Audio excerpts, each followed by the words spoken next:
Argalates. Welcome into another edition of What You Think here on CUTV. And this time, I'm joined with Anthony D'Agostino. You're a co-host today, Anthony. This is one of the first times in forever that you can say that.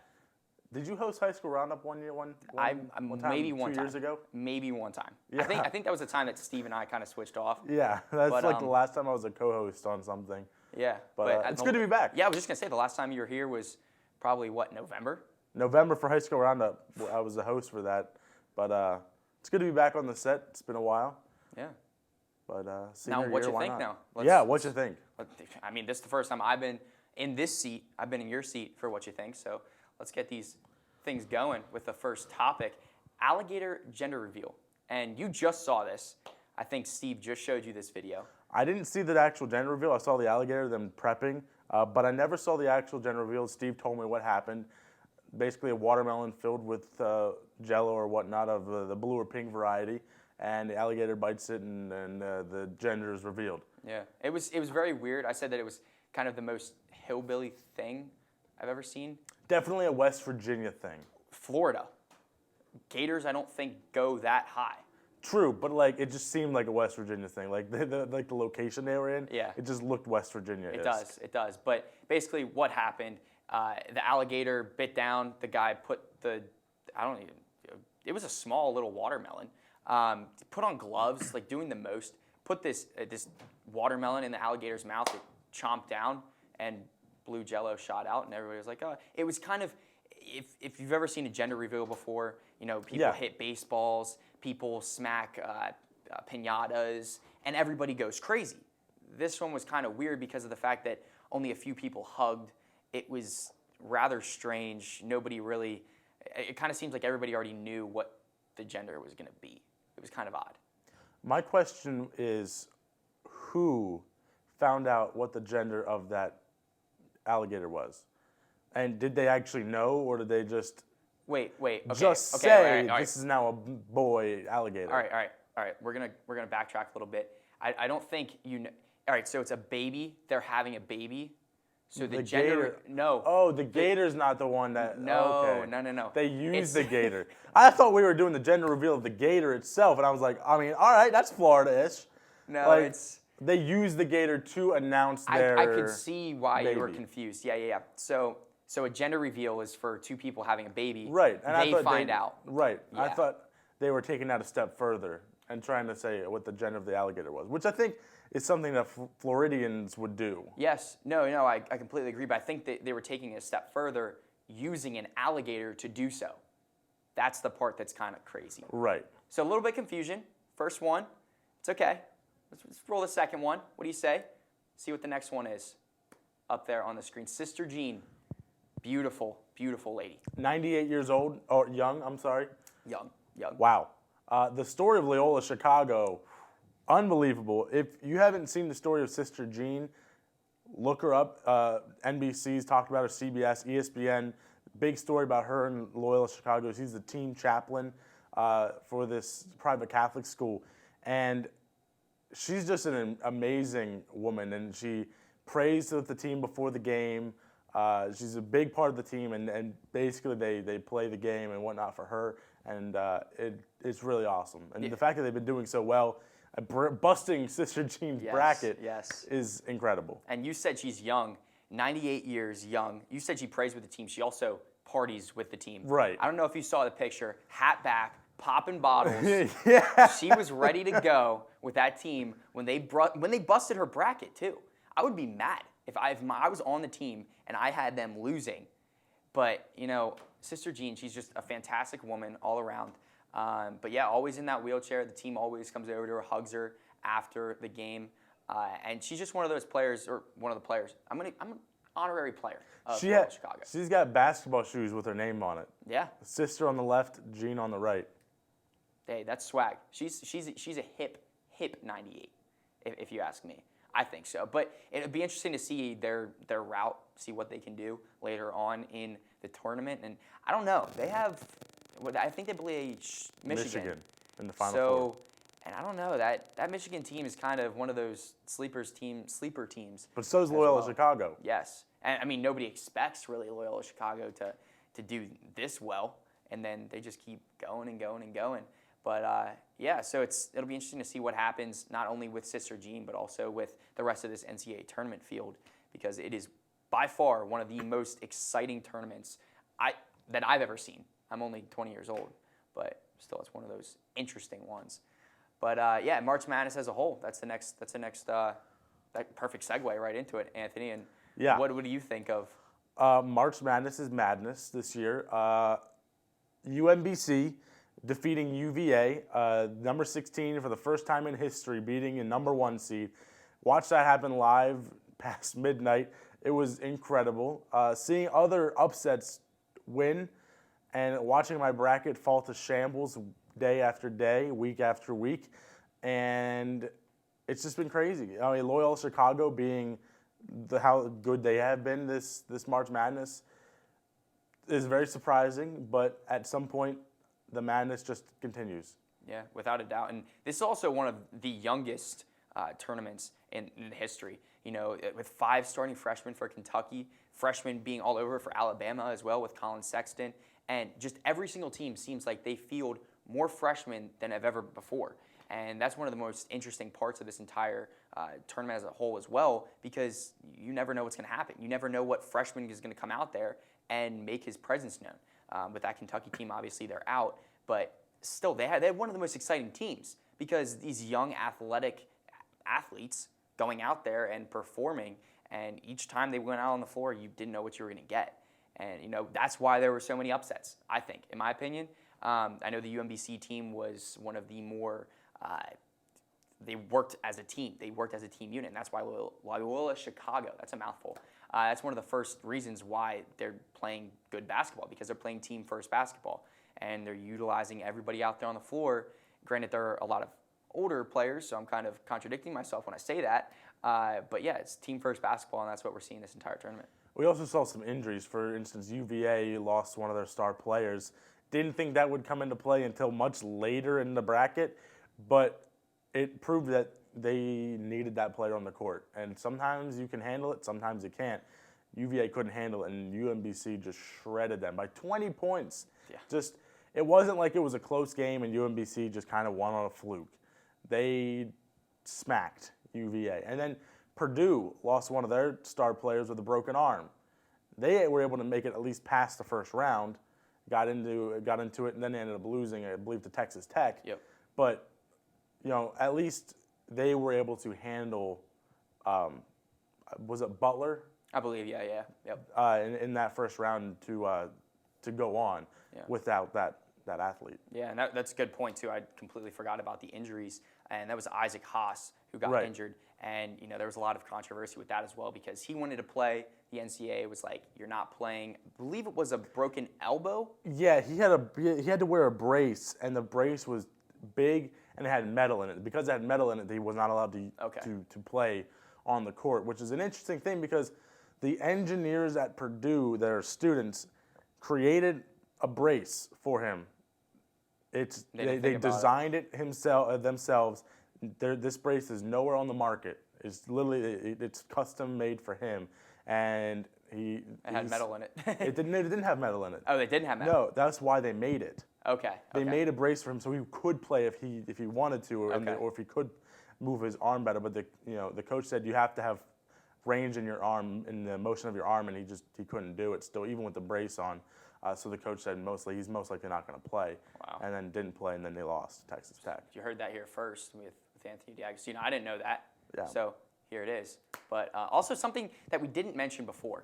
If you want to go back onto this 3-shot, because Dylan Goday's face, normal face. No, it's not normal. It has an eye patch on it and also I opened the show with the R mateys. I said ladies, but I'm a ladies man, so I had to say that. But Dylan Goday having the eye patch because it's Pirates opening day next Monday. So that's why we have that. And let's keep it rolling on to this next topic. I just wanted to say that just in case you might be wondering what is going on there. Next topic should be the Pirates organization as a whole. Could go on for hours about that. UFOs. The Pirates organization might be an unidentified something because, wow. But anyways, let's go to UFOs because we had a little bit of a discussion before. Yeah, a little bit. A little bit, and we had to stop it because it was going in the direction that we'd want this show to go. So Anthony, give these viewers your take on UFOs because I can't even explain it. UFOs, unidentified flying objects, it just means that you don't know what it is that you're seeing in the sky. Could be a shooting star, could be a plane, could be a weird bird, could be anything that you just can't identify, which is why it's called unidentified flying object. A lot of people think it's aliens. Could be. The whole point is you don't know what it is. I think with what I think of unidentified flying objects is a square in the sky, has a bunch of lights on it. Is that a bird? No, it's not a bird. No. It's extraterrestrials trying to contact us and tell us things. Crop circles, another thing. UFOs are called UFOs because they're aliens. Area 51, there's been so many UFO sightings in that area. Roswell, New Mexico, for instance, where the one fell on the ground. There's so many I think fingers you're that talking point. about the movie Independence Day. No, I'm not. I promise you I'm not. You're remembering scenes from Independence Day. I promise you I'm not. Danny Beck. I'm referencing Roswell, New Mexico because of the fact that there was an unidentified flying object that fell into the ground. Area 51 people, I don't know what they are, government agencies came over, scooped it up, and brought it back to Area 51. That's one of the more wild things as well, Area 51 as a whole. Because Area 51 is a little bit weird how they have people sitting in the hills with snipers. And I'm one of those big people that look up little conspiracy videos on YouTube and stuff. And these people going out with video cameras, GoPros, tagged on them or whatever, on motorcycles, and they drive up to the gate, and then they're stopped by a big F-150 that comes flying after them, and they see like the scope. You know how in Call of Duty you see like a little scope and it like flares a little bit, and you can see that scope in the hills, that there's snipers up there. And they're talking about they're going to get arrested and all this stuff. Why do they keep that so secretive?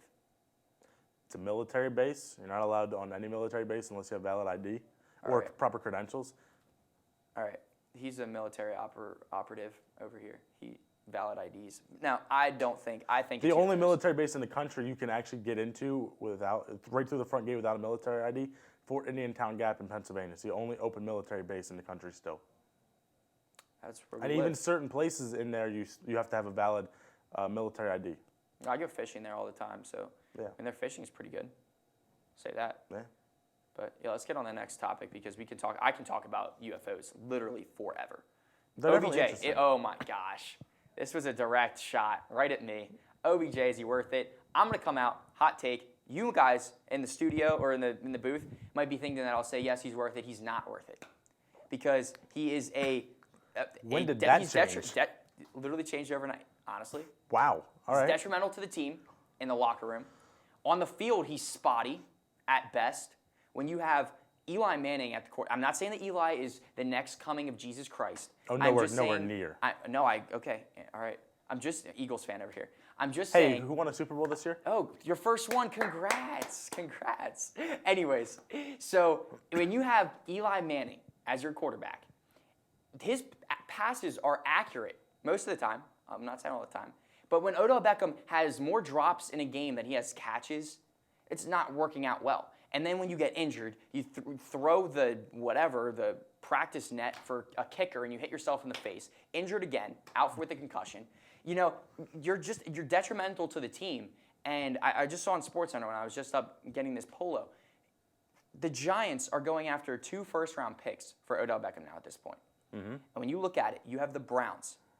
And Jarvis Landry already came out when he got traded to the Browns. He said, bring Odell Beckham to the Browns, which I'm all for it because the Browns suck. So if the Browns need a little bit of, Odell Beckham in their lives, then give us a few draft picks. You have the 1 and 4. Give us 4.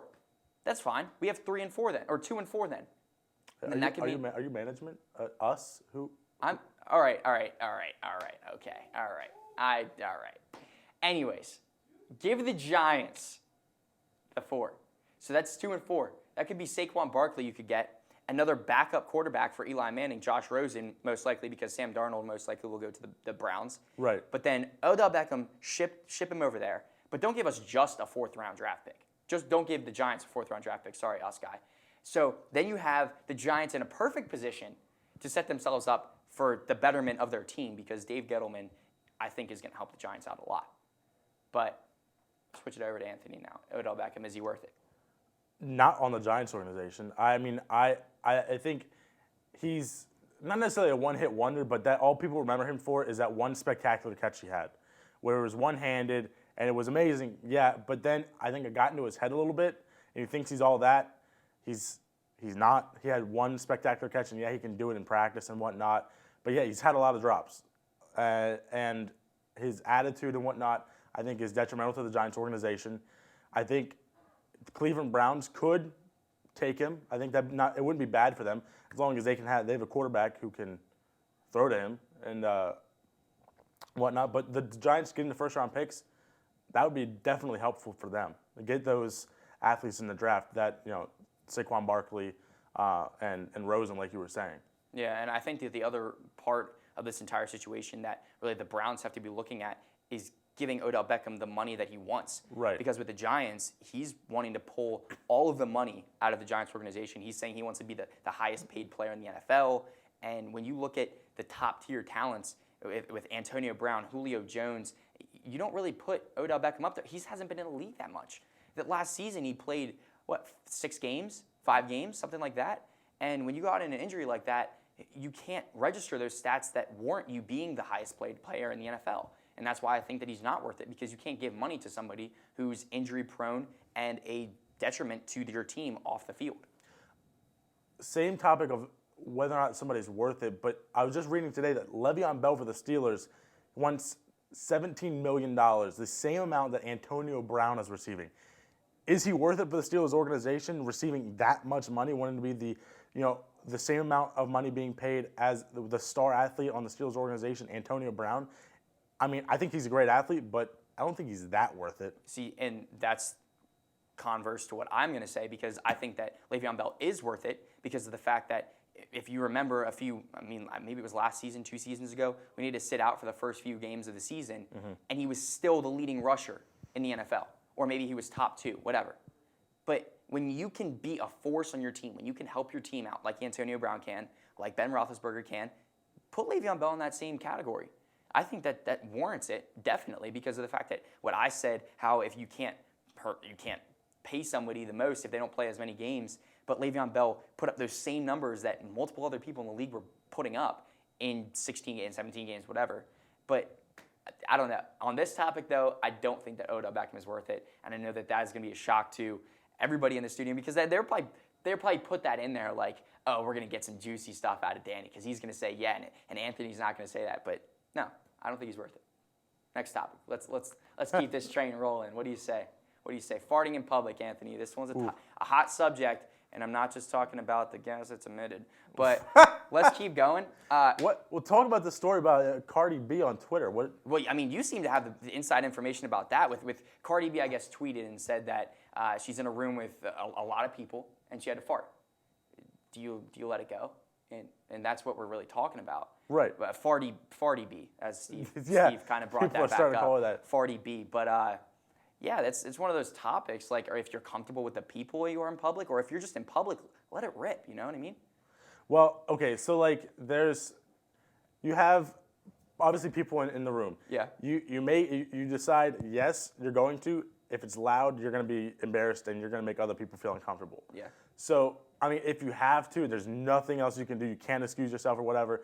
Make it as quiet as you can. Can you control it? That's a big topic. That's a big topic. Can you control it? If you can't, I would say definitely don't. But if you have the ability to control it, if you're standing up and you control it, make it quiet, then it's fine. And nobody's going to know. That was what you just said, that juicy information right there. If you're standing up. So if you're standing up, you can control it. If you're sitting down, you can't? Definitely because of the surface you're sitting on. Okay, all right. So if you're sitting on a couch, you can control it. Possibly. All right, metal table, can you control it? No. No? Most likely not. So, all right. So in this situation, what would you do? I'm a big advocate on do what you got to do. You know what I mean? Yeah. So if you're in a crowded room, there's nobody that you know around you. Those people. All right. So in the situation, Farty B was probably in a room with people that are very celebrities, very popular people. So if she farted in public, she already has a bad reputation. She was a dancer. We'll just go with that. She was a dancer. So, she already has a bad reputation because of that. She's in the spotlight. I don't think that she wants to be in the spotlight for Farty B. She is now. If you Well, look no. at her I Twitter don't, page, but I don't think that she did it. I don't think she oh, did. you don't think she did? I don't think she did. If you look at her Twitter page, I think you're gonna find out that she does Oh, she does fart. a lot. Okay. In public, she has no shame about it. I looked on her Twitter page She's a because it was dancer, really so she interesting. doesn't have no shame. Like that she says like, should I do it? Should I not? And like, you look at her Twitter page and you're like, wow, okay, she has no shame in just letting it out in public or anywhere. I think she's one of those people though that really would not care. Yeah. Like, at all. I think she would just let it go. I also think Jennifer Lawrence is that kind of person, but she just doesn't talk about it. Is she the one that was like talking about the pizza thing? Yeah, yeah. Okay, all right. She's like, well, she's like a person that you can relate to though. right. So I don't think that. Would you think that she would fart in public? Yeah, I just said I think she would. Oh, you think but she she would just fart in wouldn't public. talk about it. So she's on relatable Twitter. to people. So you would fart in public, Anthony. Like I said, if there's a circumstance where like there's nobody you know and you can control it, make it quiet, and you have no other option, yeah, you probably would. Okay, all right. No, I can agree with that. But if you can excuse yourself and go to the bathroom, yeah, you'd probably want to do that too. Yeah, the whole sitting, standing thing is really the topic of debate, though. I mean, we could talk about like, can you control it, can you not? But I guess that's an off-camera thing. Whatever. So let's keep this going as well. Next, you want to have this? Do you want to have the discussion about standing or Gary sitting? does. All right, Anthony. Would you rather stand and fart or sit and fart? Stand. Because you can control it. Definitely more. Okay. Especially since there's no surface for like if there were to be a sound for it to reverberate and go off of. Knowing how sound works. That's a funny word. Reverberating farts. I'm more comfortable sitting and farting, so I think I would go with the sitting and farting. Wow. Okay. All right, let's keep going. Let's keep going with these topics. That's hilarious. 2015 Cal U title anniversary. I don't know what that means. I would assume this is the anniversary of when the women's basketball team won the national title. Oh, Cal U, the basketball title anniversary. Yeah, it would have been nice to know what title we're talking about. I mean, we've won so many titles. I think that in 2015 alone, we won a lot of titles. We got really big rings. I didn't wear my rings. You didn't either, I guess. Didn't want to, intimidate anybody.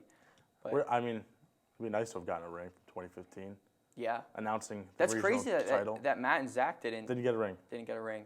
I mean, I guess they're expensive and they don't want to pay for the announcer's ring. They gave them shirts and hats, but they did. Oh, that's pretty sweet. Yeah. Did you get shirts and hats? No, because I wasn't there at the national championship. Oh, okay. I had to buy my own. Yeah, I feel like you guys were with the team for that entire season. Yeah, broadcasting the entire Atlantic Regional Tournament, the championship game. But about the title itself and the history, like to the anniversary being today, just watching that unfold live was just unreal. And then remembering back to the regional title game, which me and Zach called on the radio, was just kind of surreal. And listening to Zach's call as well, just brings back a lot of good memories. Yeah, and I think that the last person on the team that won the title is Shatara, and she's graduating. So I believe, I don't quote me on that, but I believe Sierra Barrett. Okay. So she'll be coming back. But if she wasn't injured this past season, she'd be the last person that's graduating. So there's a little bit of history still in her that can really lead Cal to a victory again. And this season's going to be interesting. A lot of rebuilding. See a few more players coming back. A lot of health coming back too, because of quite a few players that were injured this past season. Jasper, Barrett, Kushan. Yeah. So you have a lot of power, even with Kushan and Barrett, and Jasper being at the helm. That's going to be a big push for them, as well as a few more recruits. We don't know who else is coming, other than that one player that Dylan Godet. He'll make sure everybody knows that Dylan recruited this player. But so see how she pays off. But we'll see. We'll find out. Yeah. But yeah, let's keep this train rolling. I'm just gonna keep doing it. DMX. Throw up the X, Anthony. Come on. Throw it up. I guess this is because of the fact I was kind of listening to Gary and Steve when they were coming up with this list. DMX wanted to play his music in court, which kind of is a little bit ridiculous. But it's DMX. Are they going to say no? Like what are they going to do? I would say no. Yeah. If you're the court, you're held to a higher standard. The rules are the rules. But I don't know. I don't know what they can like. What did he do? I don't. That's another Why thing is that's he in kind of a court? little bit fuzzy. Yeah, why is he in court? I have no idea. Yeah. I just heard about him, like you said, Steve and Gary talking about playing music in the courtroom. Yeah. Or all right, maybe all right. We'll go back from this whole in the courtroom, but just DMX as a whole.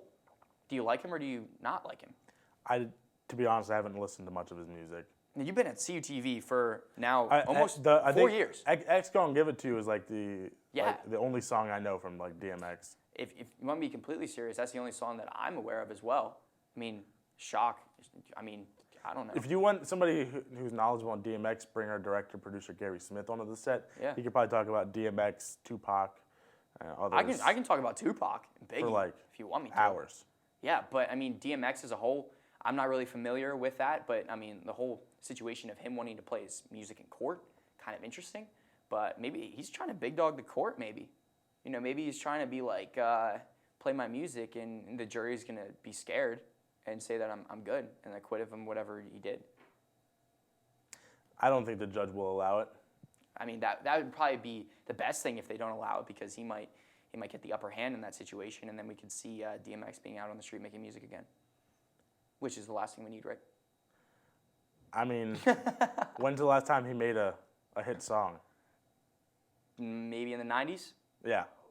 No, 2000. Okay, I'm guessing I'm getting some backlash from the 2000s. So, if you can tell, I'm not into the gangster rap scene. What's your scene, Anthony? More classic rock. You're an EDM guy too, right? Yeah, I like EDM. I mean, I'm down with the EDM. I like that music style. Daft Punk, Skrillex, others. Marshmello. Marshmello is so big right now. Oh, speaking of Marshmello, we saw his Porsche when I was in LA. Yeah, driving on the street. Had the big Marshmello head on the side. Yeah, it was, That's awesome. Sweet. It was sweet. All right, so if Marshmello was in this situation and he wanted to play his EDM music in court, I mean, I still would say no because Yeah. there's rules and regulations. If I can't play my music in court, yeah, if I was a musician, like Yeah. a nobody musician, why should Marshmello or maybe even DMX? somebody just brings a phone and a speaker. Yeah, like why can't I play WCAL on a boombox in there and be like, yeah, man, I'm cool playing college radio. We could do it. We could try it. Just go to court first. I'm not going to court. You can go to court. I'm good. I'm not. We might have to go to court in our next show. I'm just gonna plug it a little bit. Yeah, let's see what happens in the next show. Judgment calls if somebody walks in with a boombox, if they're going to be held in out of order or in contempt of court. We can do it. I don't know how many more topics we have, but let's keep them going here on Whatcha Think. Oh, that's it. Turns out that is our last topic. This is what happens when they don't tell us how many topics we have. Yeah, I mean, we could have talked a lot more. I think we could have sprinkled these topics out a little bit more. It's kind of stinks we were ending on Marshmello in court, but but anyways, there's our Twitter handle at CUTVPA, our _PA. Send us your topics and see who's next on What You Think, because you saw us. I've been on here. This is my second time, once as host, once as co-host in your shoes, Anthony. But I think that went pretty well. I mean, from farts to DMX, I guess, when multiple topics in between, I think we covered a lot of different topics that you see in social media and everywhere else. Any last words, Anthony? No, I don't think so. Whatever you think, have an opinion about it. Don't be afraid to say it. Yeah. Also, if you have to fart, don't be afraid to do it. I said don't be a fart to do it. Also, don't stand behind Anthony ever. Just saying, ever. Don't stand behind Anthony. You can, if you want, don't sit near me, I guess. True. Don't sit near Danny. Please don't. Also, stand. we didn't say, but you probably shouldn't do it in an elevator. Oh, So just don't do it. Very true. Never in an elevator. Never in enclosed Don't spaces. just don't do it. No, that's not. It's never a good idea. Unless you're trying to be like a jerk Which and like you don't like certain people. But sometimes like you the might same, want to. if you want your reputation to uphold, just don't do it in the elevator. Just don't fart in public, guys. I don't know. Maybe you could just say that. Do you want to say that? Do you want to go that far? There are certain circumstances where like you kind of just have to. You can't have hold to. it. Here to hear first, right on CUTV. You just have to sometimes. All right, well, that's all we have for What You Think. Stay tuned next time here on CUTV.